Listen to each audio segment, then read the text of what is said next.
Assalamualaikum dan salam sejahtera. Anda bersama saya Aziz Zanat Alam dalam Pastikan Sahih edisi Selasa 16 Mac 2021. Dan jangan lupa untuk muat turun aplikasi My Sejahtera dan mengimbas QR Code setiap kali anda memasuki sesuatu premis. Kita mulakan hari ini dengan berita viral. Tular di media sosial kononnya berlaku penularan pandemik COVID-19 di 7 sekolah di daerah Dungun. Pejabat Kesihatan Terengganu bagaimanapun menafikan dakwaan tersebut dan menyatakan berita tersebut adalah palsu.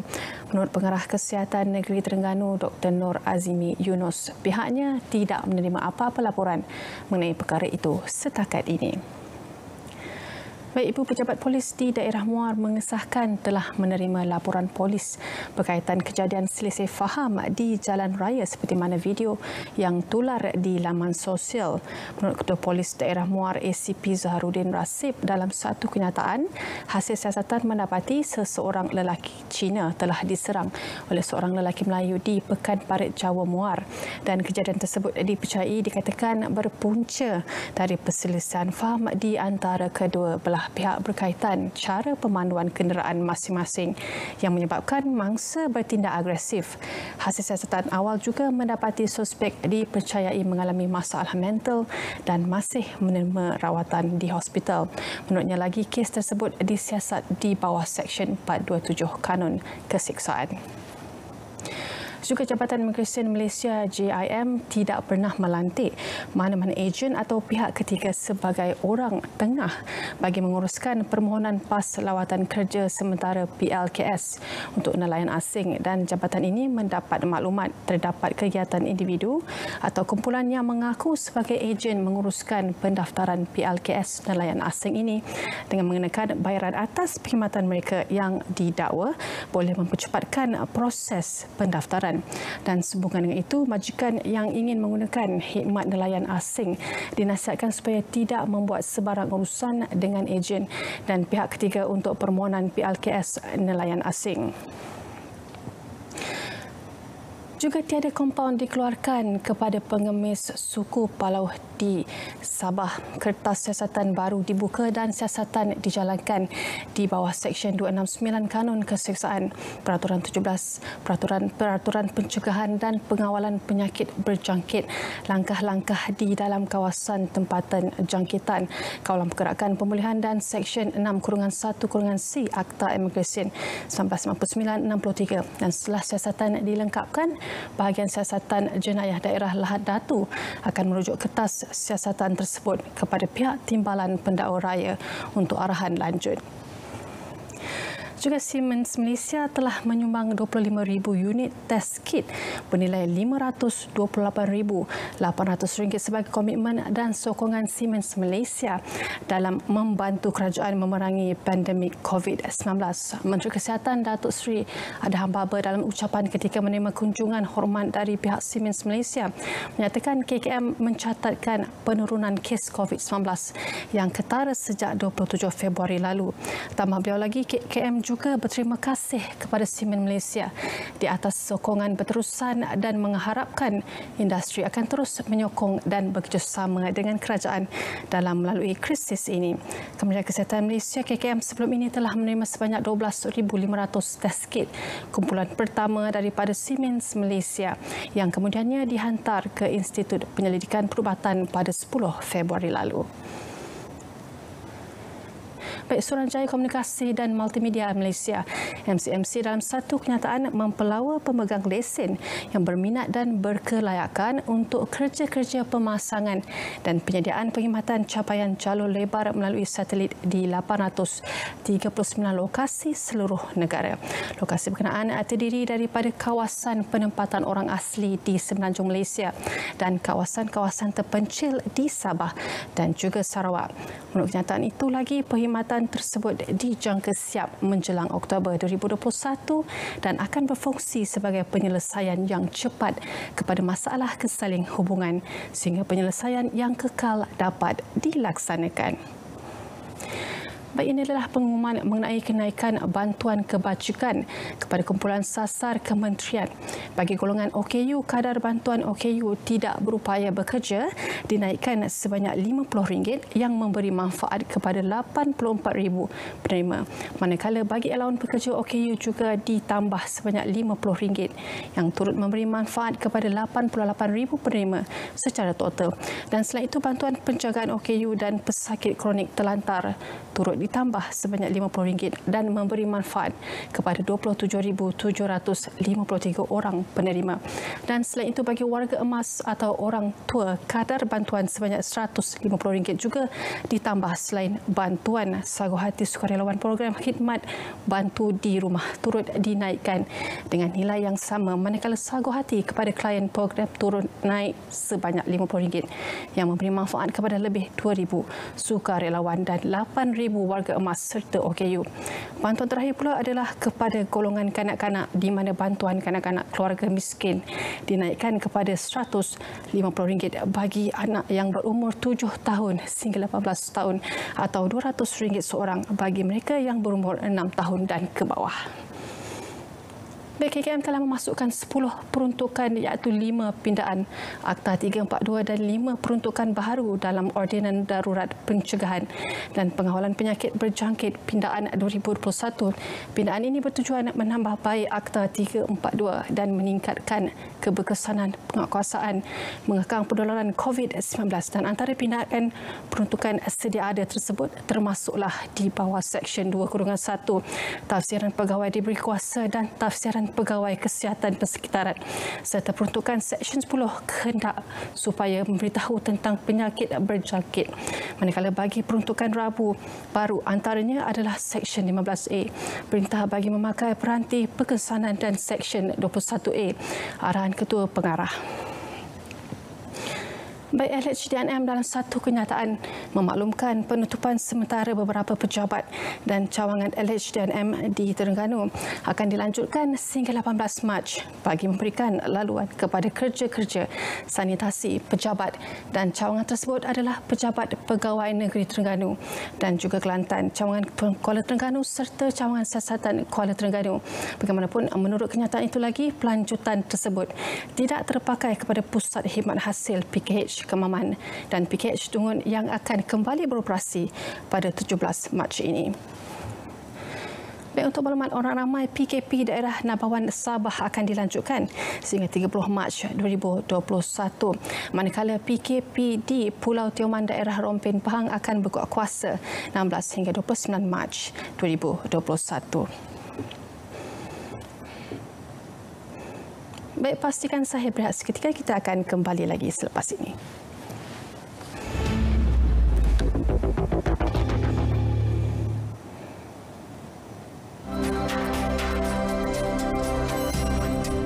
Langkah kerajaan untuk membuka semula sektor-sektor ekonomi secara berfasa selepas pelaksanaan PKP pertama pada bulan Mac 2020 telah menyumbang kepada kedudukan ekonomi semasa yang lebih baik.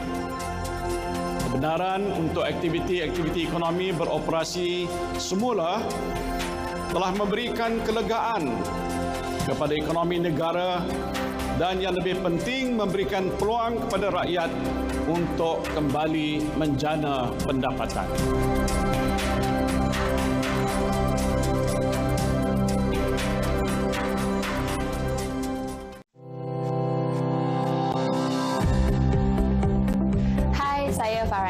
Gimnas Negara, pandemik sekarang ini menyebabkan saya tidak dapat beraksi sementara waktu. Sebagai atlet, tentunya saya ingin menyumbang pingat dan juga mengharumkan nama Malaysia di persada dunia. Namun, semua ini tidak dapat dilakukan jika kita semua tidak mengambil vaksin. Saya akan mengambil vaksin. Saya juga mengajak anda lakukan yang sama. Dengar saranan pakar kesihatan kita. Ayo lindungi diri kita dengan vaksinasi. Jika kita melindungi diri kita sendiri, kita dapat melindungi orang lain. Lindung diri, lindung semua.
Kita bertemu kembali dalam Pastikan Sahih dan seterusnya pemberian vaksin Sinovac dari China bermula Khamis ini. Menteri Penyelaras Program Imunisasi COVID-19 Kebangsaan Khairy Jamaluddin akan menjadi individu pertama menerima vaksin itu di Hospital Rembau Negeri Sembilan pada 1.30 tengah hari. Khairy turut memaklumkan Malaysia membeli vaksin melebihi keperluan. Ini kerana tidak semua vaksin mendapat kelulusan NPRA yang setakat ini meluluskan hanya 3 vaksin iaitu Pfizer, BioNTech, Sinovac dan AstraZeneca. Hari ini kita akan terima 100,000 vaksin Sinovac, ya, 83,070 Pfizer BioNTech dan 100,000 vaksin dos daripada Sinovac. Dan pada 22 Mac kita akan terima 124,020 dos Pfizer BioNTech dan 100,000 dos Sinovac. Dan pada 29 Mac kita akan terima 125,160 dos Pfizer BioNTech. Dan pada 29 Mac tersebut, kumulatif penghantaran dos Pfizer BioNTech adalah 1,350,000. Ya, dan itu akan melengkapkan penghantaran untuk suku tahun yang pertama. Seterusnya, Angkatan Pertahanan Malaysia APM mempertingkatkan kesiapsiagaan menambah kekuatan anggota bagi membantu menjayakan program imunisasi COVID-19 kebangsaan. Timbalan Ketua Pesuruhjaya Operasi APM Nur Hafifi Ismail memaklumkan fokus terarah kepada masyarakat luar bandar dalam usaha meningkatkan pendaftaran kumpulan sasar dalam program berkenaan. Mengatur strategi bagaimana kita perlu turun, dan setakat ini kita gunakan lebih 10,000 anggota untuk turun padang bagi memastikan keseluruhan rakyat jelata ni, khususnya di peringkat komuniti ini, mendapat vaksin lah. Jadi maknanya kadang-kadang orang kampung ni dia tak ada handphone, dia tak tahu macam mana nak mendaftar dengan KKD kan, pusat kesihatan daerah tu. Jadi kita bantu dia dan pastikan mereka telah pun berdaftar, dan yang keduanya boleh diberikan bantuan. Kadang-kadang mereka tidak mempunyai kenderaan untuk pergi ke pusat kesihatan daerah untuk mendapatkan vaksin. Jadi kalau pada tarikh-tarikh berkenaan tu, kita akan bantu mereka, bawa mereka ke pusat kesihatan daerah itu untuk mendapatkan vaksin. Jumlah kes positif COVID-19 dijangka boleh berkurangan sehingga 500 kes sehari pada Mei ini berdasarkan kadar kebolehjangkitan kini kurang daripada 1. Menteri Kesihatan Datuk Seri Dr. Adham Baba berkata ia boleh dilihat menerusi trend penurunan kes mengikut negeri sejak kebelakangan ini. Dan menurut beliau lagi, daerah yang berada dalam zon merah juga telah berkurangan di seluruh negara. Berdasarkan kepada data terkini iaitu 14 Mac semalam 2021, modeling kes yang dilaporkan menunjukkan R0 ataupun RT telah pun capai pada 0.87 berbanding dengan RT 0.9 pada 2 minggu lalu. Pencapaian ini disumbang oleh kepatuhan terhadap standard operating procedure ataupun guideline yang telah ditetapkan oleh pihak kerajaan. Juga dakwaan berhubung kompaun pelanggaran prosedur operasi standard SOP Perintah Kawalan Pergerakan Bersyarat PKPB di Kampung Rapat Ipoh, Perak seperti yang tular baru-baru ini adalah tidak benar. Ketua Polis Daerah Ipoh A. Asmadi Abdul Aziz berkata penjelasan itu dibuat hasil semakan pihaknya. Jelas beliau, isu tersebut telah dibangkitkan oleh seorang pemilik akaun Facebook Kwan Chi Heng dan menjadi tular setelah mendapat perhatian ramai. Individu yang mendakwa di kompaun gagal dihubungi melalui nombor telefon yang diberikan bagi tujuan pengesahan. Satu laporan polis telah dibuat Ketua Polis Balai Kampung Rapat mengenai perkara tersebut.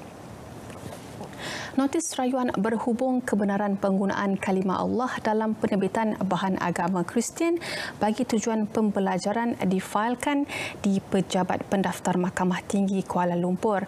Rayuan dikemukakan oleh Kementerian Dalam Negeri dan Kerajaan Malaysia terhadap keputusan Mahkamah Tinggi sebelum ini. Peguam Negara Tan Sri Idrus Harun mengesahkan rayuan itu.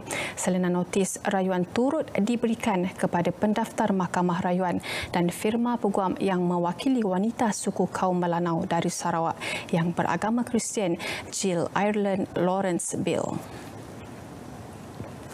Juga satu pertemuan akan diadakan dengan mufti di seluruh negara dan pakar undang-undang bagi memuktamadkan resolusi berkaitan isu penggunaan kalimah Allah. Menteri di Jabatan Perdana Hal Ehwal Agama Datuk Dr. Zulkifli Mohamed Al-Bakri menerusi perkongsian di portal Al-Bayan berkata cadangan pertemuan bersama mufti dibuat selepas perbincangan bersama panel kajian akidah Jabatan Kemajuan Islam Malaysia dan penasihat undang-undang JAKIM Jumaat lalu. Menurut Datuk Dr. Zulkifli lagi, pertemuan tersebut antara lain bagi mendapatkan kesepakatan mufti dan pakar undang-undang kerana tindakan segera yang teratur dan berprinsip perlu memandangkan isu ini melibatkan aspek teknikal. Sempena Hari Pengguna Sedunia yang disambut hari ini, Menteri Perdagangan Dalam Negeri dan Hal Ehwal Pengguna KPDN HEP Datuk Alexander Nantalinggi mengharapkan pengguna yang terlalu bergantung dengan e-dagang untuk berhati-hati. Langkah itu bagi mengelakkan pengguna terpedaya dengan helah pihak tidak bertanggungjawab dengan mengambil contoh pembelian barang kemas secara dalam talian. Baik, kita akan teruskan dengan hebat.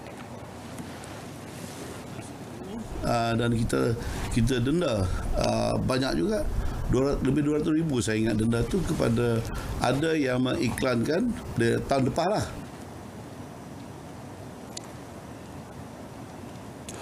Kementerian Sains, Teknologi dan Inovasi MOSTI mendapati negeri-negeri di Pantai Timur mencatatkan peratusan pendaftaran bagi program imunisasi COVID-19 kebangsaan yang terendah di Semenanjung Malaysia.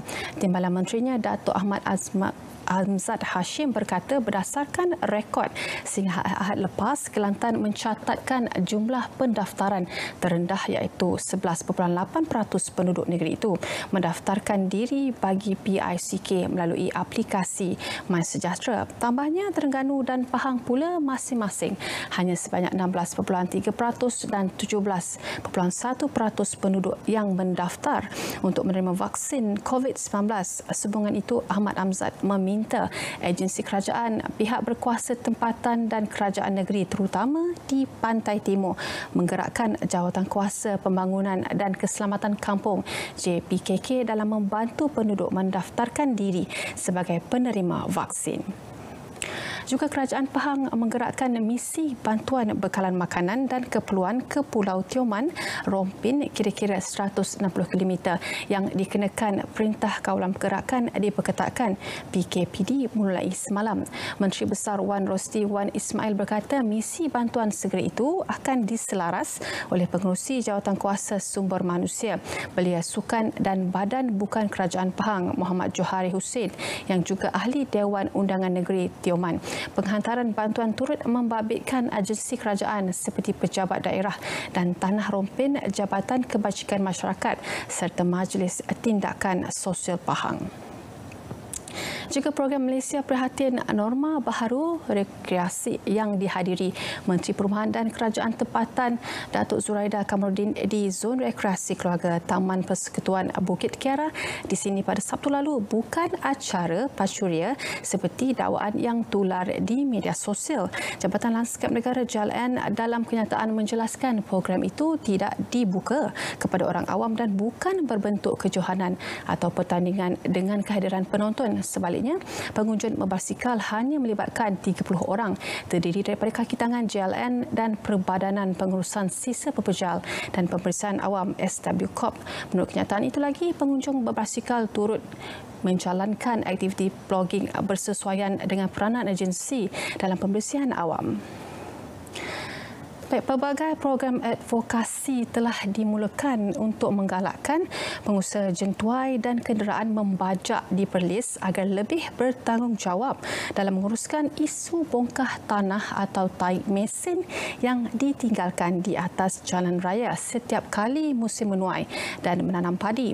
Pengurusi Majlis Keselamatan Jalan Raya MKJR Perlis, Hamizan Hassan, berkata bongkah lumpur yang dibiarkan di atas jalan raya itu amat membahayakan keselamatan pengguna jalan raya dan semua pihak perlu terlibat bagi menyelesaikan kemelut ini. Tambah beliau, salah satu jalan penyelesaian bagi masalah ini ialah pengusaha jentuai dan kenderaan membajak perlu segera membersihkan taik mesin agar ia tidak mendatangkan bahaya kepada pengguna jalan raya yang lain.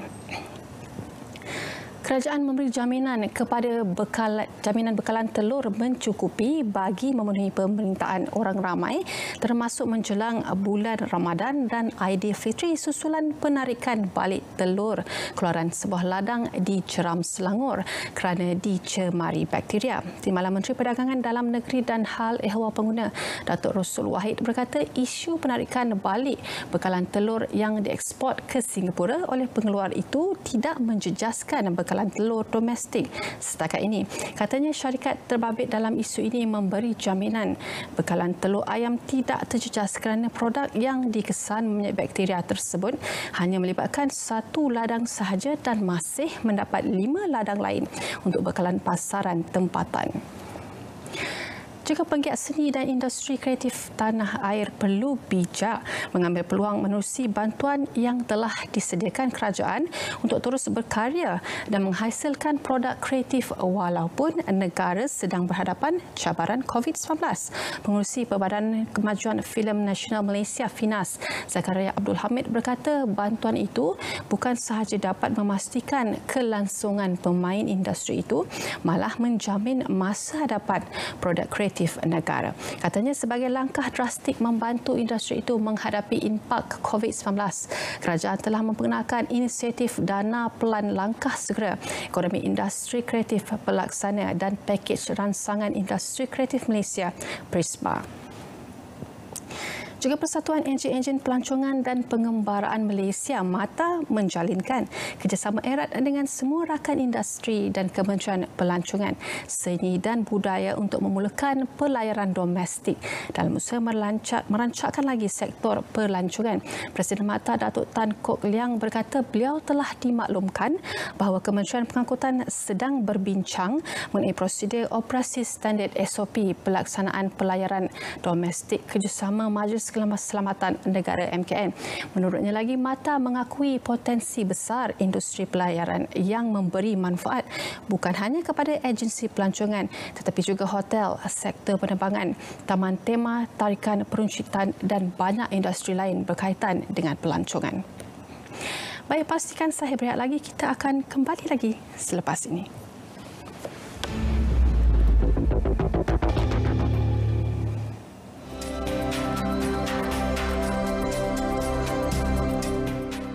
Untuk melindungi nyawa dan kehidupan rakyat sepanjang tahun lalu, kerajaan telah pun mengambil langkah berani dan proaktif.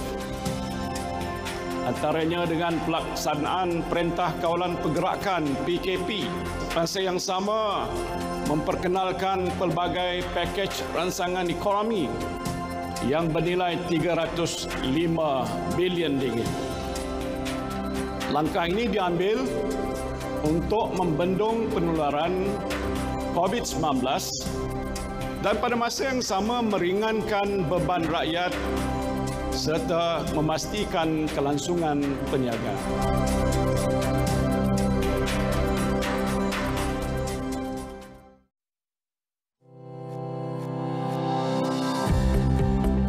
Hi, I'm Wilson Sim, national swimmer. Due to COVID-19, I can't compete and train. I truly miss the excitement, but I'm glad that the vaccine is coming. There is good news. I have heard that some are afraid of it. I encourage you, don't listen to the fake news, listen to the medical experts. The vaccine is not just crucial for us, it also protects those around us. Lindung diri, lindung semua.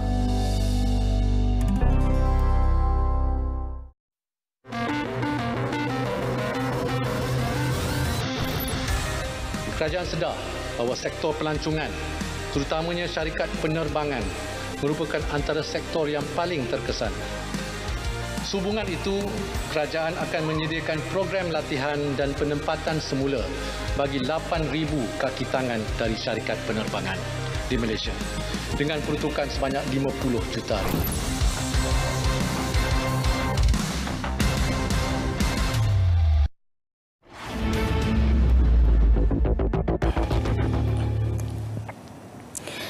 Baik, terima kasih kerana masih setia bersama Pastikan Sahih. Kita teruskan dengan hebahan yang seterusnya.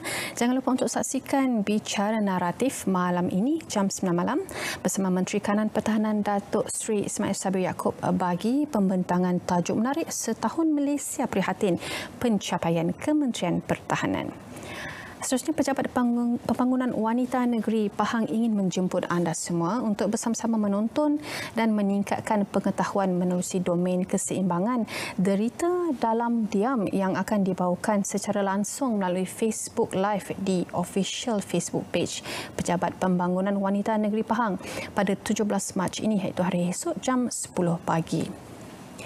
Juga ayo tukar e-waste dengan wang tunai melalui program pengumpulan buangan elektrikal dan elektronik e-waste dari isi rumah oleh Jabatan Alam Sekitar JS Negeri Johor, dan tarikhnya bermula pada 27 Mac 2021 bertempat di perkarangan JS Negeri Johor dari jam 9 pagi hingga 2 petang. Jom tukarkan e-waste anda dan dapatkan pulangan wang. Juga nantikan 6 hari lagi bagi pelancaran Transcom 2021-2025 oleh Yang Amat Berhormat Perdana Menteri Tan Sri Muhyiddin Yassin, iaitu pada 23 Mac Selasa jam 10 pagi di Hotel Hilton, Kuala Lumpur. Baik, perkongsian tadi mengakhiri Pastikan Sahih hari ini. Jangan lupa untuk terus bersama kami setiap Isnin hingga Jumaat jam 4:30 petang. Terus amalkan pengimbas Smart Sejahtera di mana jua anda berada. Bersama-sama kita mengekang penularan COVID-19. Dengan itu, saya Aziz Zainal Alam. Assalamualaikum.